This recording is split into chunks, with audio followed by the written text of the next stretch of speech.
Today's gospel lesson is not full of good news. No miracles, healing of lepers, or feeding thousands of people. But there is a little bit of good news, yet it's overshadowed by Jesus' prediction of his own death.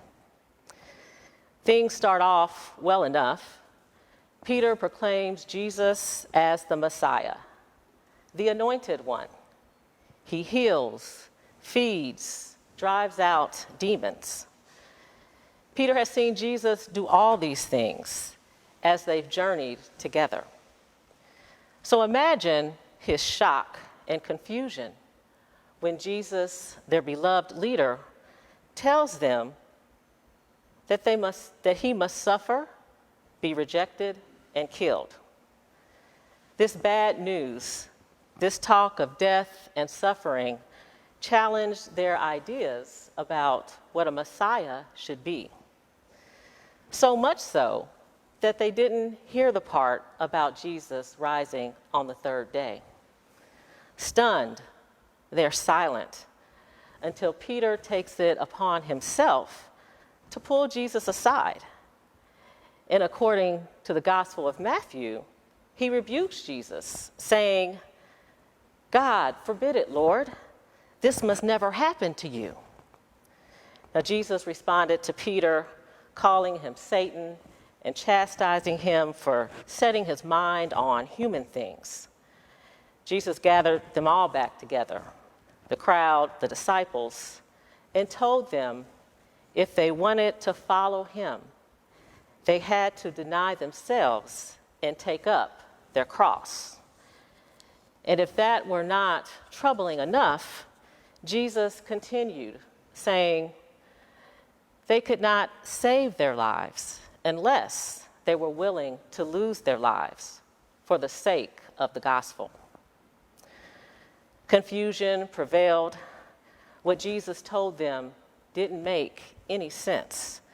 The Messiah, promised to them, was supposed to be strong, to use his power to reinstate Israel's glory, to dismantle all things that hindered her return to the golden days.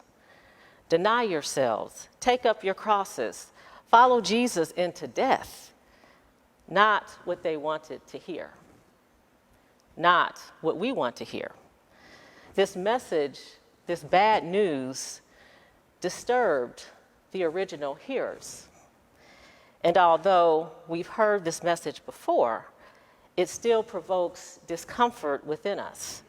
It reminds us that as followers of Jesus, the road is rocky and our path is difficult to follow.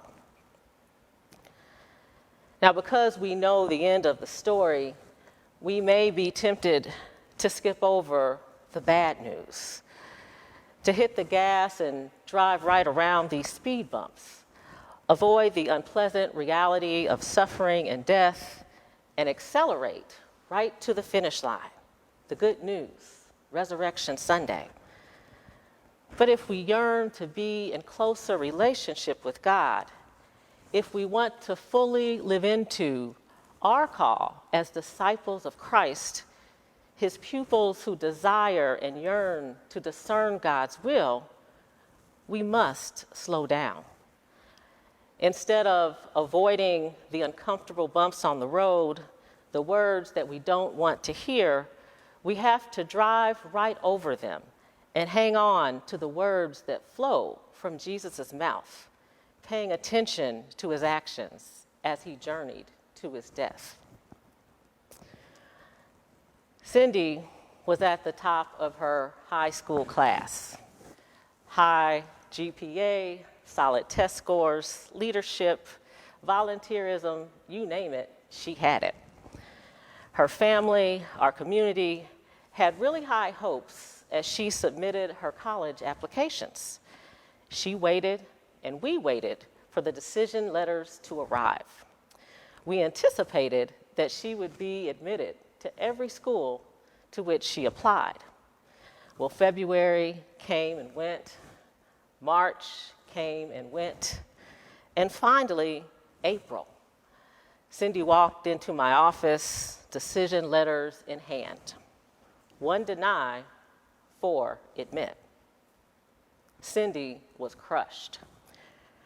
She was crushed because her dream school, this top-tier liberal arts college listed in the U.S. News and World Report in the top 20, denied her. She sat in my office, stunned, shocked, crying. The school that embodied all that she thought a college should be said no. It was prestigious, boasted of well-known alumni. Graduating from there meant that you would be prepared to take on the world, to dominate in the field that you chose to study, that you would have the keys to the kingdom, security, and happiness were yours for the taking, at least according to the recruitment materials. Her disappointment was understandable. She talked, I listened, and she expressed some of her concerns. Ms. Smith, I was Smith at the time, these other schools are just okay. How will I meet all the right people? They're not nationally recognized, and I've never heard of any of their alumni. Cindy was afraid that she wouldn't be prepared to conquer the world. The schools that chose her did not meet the image that she had. They were not what she dreamed about. If we really think about it, and if we're honest with ourselves, no one likes being denied. What comes to mind when you hear the word denial? No, this is not for you. No, you don't deserve this. No, you're not good enough. That's what Cindy heard. And that's what we hear. Deny is to refuse and to reject. It just has a negative connotation. But I think it's important for us to understand denial through a different lens so that we can recognize the necessity of it in our lives. Cindy was denied admission to her idea of the perfect school, but she was told no. But that no was accompanied by several other yeses. Yes, come to our school. Yes, accept this scholarship. Yes, build your future here. Sometimes it seems that life is denying us, telling us no.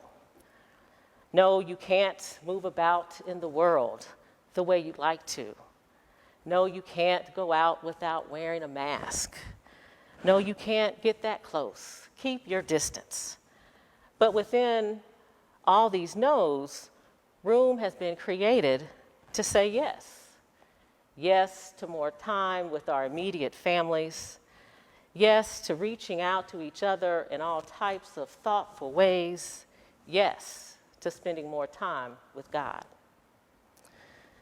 I think that some good can come out of denial. Denying self, our egos, our self-centeredness, is saying yes to God. Denying self moves us beyond giving up things for a season, coffee, sweets, shopping. In denying self, we're able to get rid of all the clutter, all the things that distract us from being in relationship with God. In denying self, we turn away from sin, the thoughts, words, and actions that impede us from living in a way that reflects God's grace, mercy, and love. Jesus makes it clear that following him is not for the faint at heart. While Jesus was accepted and welcomed in some places, he and his disciples were also ridiculed, labeled as suspicious and flat out rejected.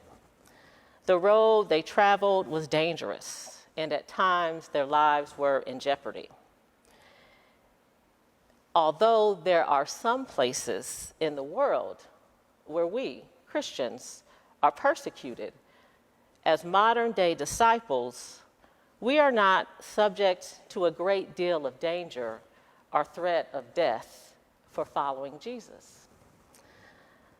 The 2020 World Watch List names the top 50 countries where Christians are most often persecuted for their faith. The United States is not on that list. Now, there have been instances of violence against Christians in the U.S., such as the tragic mass shooting at a community college in Oregon in 2015, where the gunman asked the person to stand up, and if you admitted to being Christian, your life was taken. This is the sad news, the tragic news, the bad news that makes us fearful, the news that we don't want to hear. New Testament scholar and favorite author of mine, Fred Craddock, reminds us that most Christians will never be called upon to confess or deny their Christianity. He writes, "We are never called to make the grand gesture, but are instead called to pay the price of discipleship, 1 quarter at a time. This is not as glorious as martyrdom, but our willingness to spend quarters at a time when they are needed is more important than our willingness to die when that is not needed." Discipleship means living for Christ day to day, spending our quarters 1 day at a time. At times, we may find ourselves shocked and confused by all that is going on around us. We may not understand how God is working in our lives. We may cry out, "How long, Lord, how long?" As disciples, followers of Jesus, the road we trod will be rocky, but we hold on and we lean into our faith. We share our unearned grace with others as we walk the rough road together. In 1980, a young man from Rwanda was faced with the choice of renouncing his faith or facing his demise. It is said that in response, he wrote the Fellowship of the Unashamed. It reads in part, "The decision has been made. I am a disciple of Jesus Christ. I won't look back, let up, slow down, back away, or be still. My road is narrow, my way is rough, my companions are few, my guide is reliable, my mission is clear." Holy innocents, my friends, my family, it is not the time for us to let up or to slow down. Our mission is clear. Our guide is reliable. And it is up to each and every one of us to think about how we will spend our quarters, how we will live our lives day to day for Jesus Christ. Amen.